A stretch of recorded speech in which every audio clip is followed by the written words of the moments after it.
So, hey, this is a brand new routine I wrote.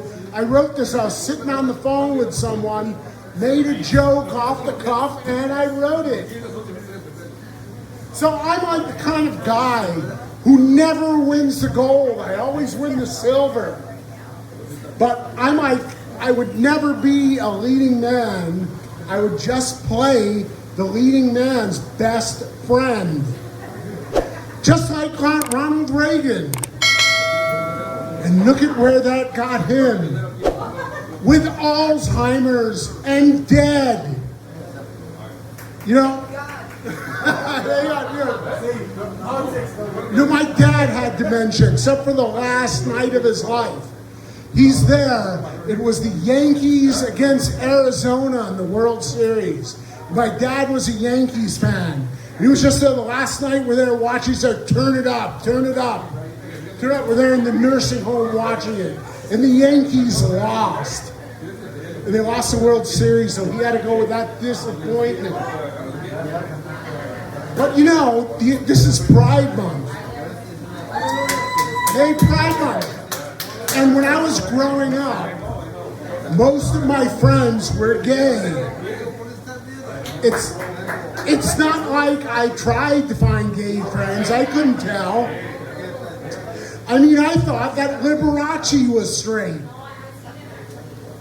But I always liked gay things, like musical theater, even as an adult.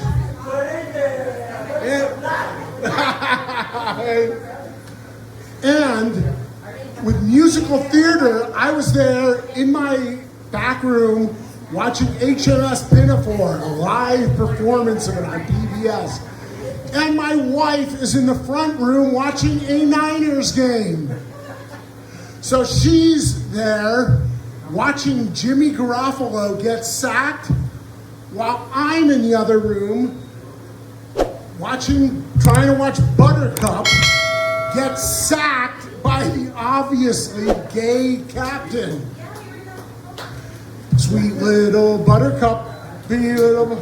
I don't know if anybody's ever seen that extremely gay musical, Gilbert and Sullivan. So I was like curious.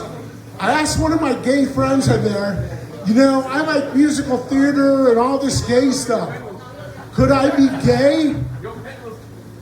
And he looks at me and he answers, well, not with the way you're matching colors. I don't think you have anything to worry about.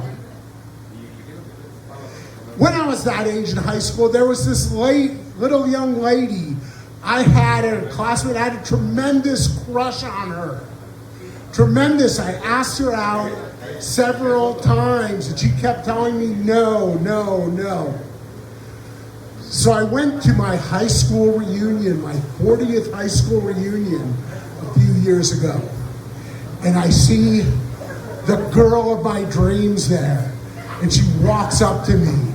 She said, Jeff, long time no see.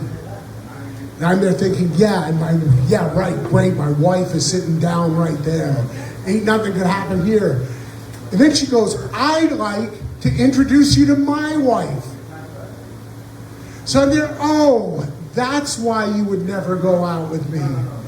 And she said, no, I would never go out with you because you were a real asshole.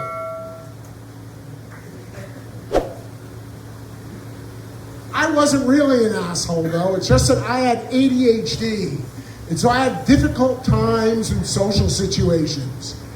ADHD, attention deficit hyperactivity disorder, but I've rebranded it as accelerated dynamic hyperdrive. And it makes it in social situations. I had no idea, I was clueless. I would do stuff like go to a funeral and then ask the widow if I could have the dead guy's golf clubs. Just like that, when my dad passed away, we're there to do the funeral, everybody's there crying, and and I go over to the grave diggers and they're filling it up. And I just go, excuse me, but I forgot to get his watch. I can tell I'm really hitting a home run here tonight. Let's see what else do I have for you. So people with ADHD, they usually have a problem with rejection and being rejected. Me, I had it when I was a kid and I would get beat up. The teachers would be there rooting for the bullies who were beating me up. That's how great I was, but despite all this and despite the fact that I can't focus any better than a pair of broken eyeglasses, I got 4 degrees, including a doctorate.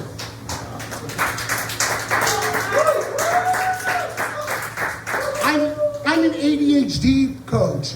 I help others to get in focus, skyrocket their lives, using their ADHD as a gift, as accelerated dynamic hyperdrive. And that, folks, was my shameless plug. If you know anybody like that, send them my way. Priscilla, thank you so much.